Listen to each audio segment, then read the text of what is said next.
UPI எல்லாருமே போன்ல செலவு பண்றோம்ல, அந்த பணத்துக்கு கட்டணம் போடலாம், வரி போடலாம் அப்படின்னு ஒன்றிய அரசு ஒரு முடிவு எடுத்திருக்காங்க. இந்த துறையில கூகுள் பே இருக்காங்க, போன் பே இருக்காங்க, பேடிஎம் இருக்காங்க. அந்த நிறுவனம் எல்லாம் எத்தனை வருஷம் லாபம் இல்லாம இயங்குவாங்க? இந்த துறையில ஏதாவது புதுமை வரணும்னா லாபம் வர்றதுக்கான வழி ஏற்படுத்தி கொடுக்கணும். 10 ரூபாய் 20 ரூபாய் டிரான்சாக்சனுக்கு வரி வேண்டாம், ஆனா 2000 ரூபாய்க்கு மேல வச்சிருக்கிற டிரான்சாக்சனுக்கு வரி போட்டு தான் ஆகணும். இப்படி எல்லாம் பேசுறாங்க. இந்த யூபிஐக்கு ஒரு வருஷத்துக்கே மொத்தமா ஆகிற செலவு எவ்வளோ?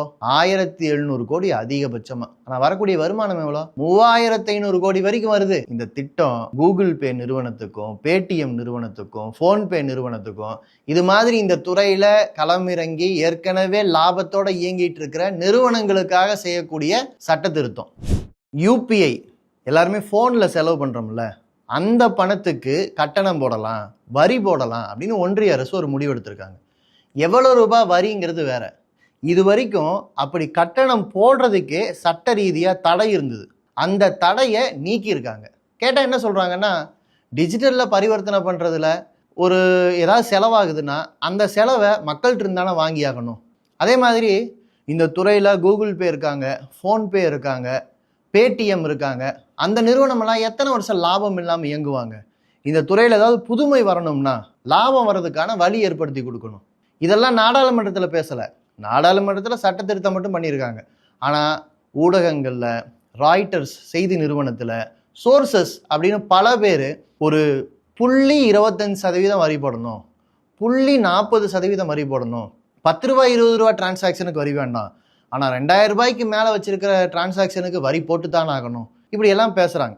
2000 ரூபாய்க்கு மேலே செலவு பண்ணுற வர்த்தக செலவுக்கு கட்டணம் போடுறதுங்கிறது எவ்வளவு பெரிய அநியாயம்ங்கிறது அந்த ஒட்டுமொத்த தொகையை மனசில் வச்சா மட்டும்தான் புரியும். இன்னைக்கு யூபிஐ டிரான்சாக்ஷன் மூலமாக நடக்கக்கூடிய தொகை பரிவர்த்தனைங்கிறது 320 லட்சம் கோடி ரூபாய். இதை விட கூடுதலாக தான் ஆகுமே தவிர இனிமேல் குறையாது. இப்போ இதில் 0.25% ஒரு கட்டணம் அப்படின்னு போட்டாலே 50,000 கோடி ரூபாய் 2000 ரூபாய்க்கு மேலே நடக்கிற பரிவர்த்தனையில் கட்டணமாக வசூலிக்க முடியும். இப்போ இந்த யூபிஐ யாரோட சொத்து? பொது சொத்து. யூபிஐ நடத்தக்கூடிய நிறுவனம் லாப நோக்கமற்ற நிறுவனம்னு தான் நம்ம உருவாக்கி இருக்கோம். இதை உருவாக்குறதுக்கு யார் காசு கொடுத்தா? இந்தியாவுடைய வங்கிகள். இந்த வங்கிகள் நம்முடைய சேமிப்பு பணத்தில் இயங்குது. நம்ம அதுக்கு ஏற்கனவே பல கட்டணங்கள் கொடுத்துக்கிட்டு இருக்கோம். ஒன்றிய அரசுக்கு வரி கட்டிக்கிட்டு இருக்கோம்.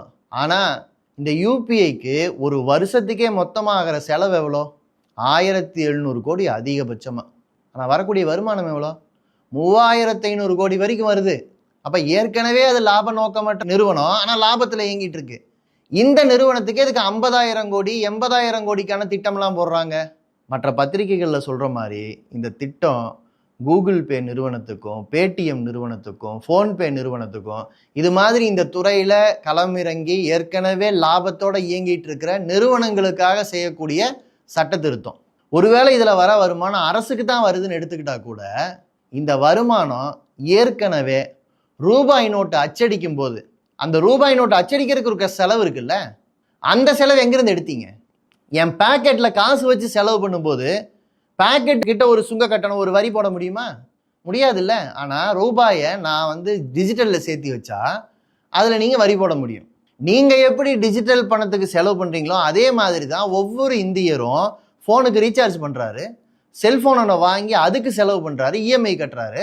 அப்போ எல்லாருமே செலவு பண்ணி பொதுவாக உருவாக்கி வச்சிருக்கிற ஒரு கட்டமைப்பில் ஏதோ ஒன்றிய அரசு மட்டும்தான் செலவு பண்ணுச்சு, அதனால் இதில் நான் அபராதம் போடுவேன், கட்டணம் போடுவேன்னு ஆயிரக்கணக்கான கோடிகளை எடுக்கிறீங்களே, எப்படி நீங்கள் இந்த கட்டணத்தை போட்டாலும் இது சாதாரண மக்கள் தலையில தானே விழுகும்.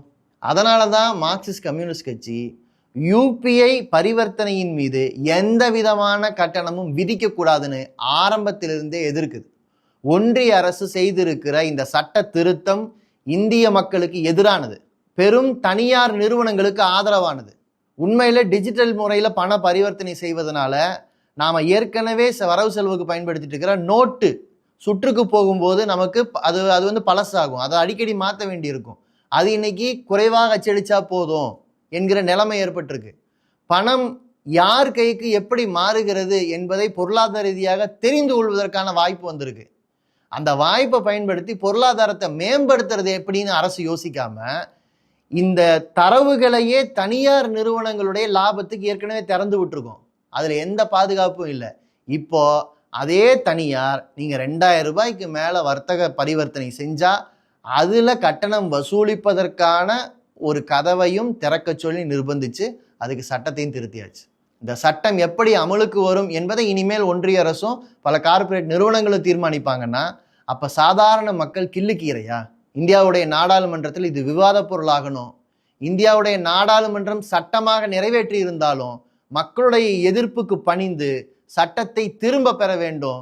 யூபிஐ என்றைக்கும் மக்கள் சொத்தாக இருக்கணும், அது அரசின் கைகளில் இருக்கணும், செலவற்ற ஒரு பரிவர்த்தனை முறையாகத்தான் அது இருக்க வேண்டும் என்பதுதான் மார்க்சிஸ்ட் கட்சியுடைய உறுதியான நிலைப்பாடு.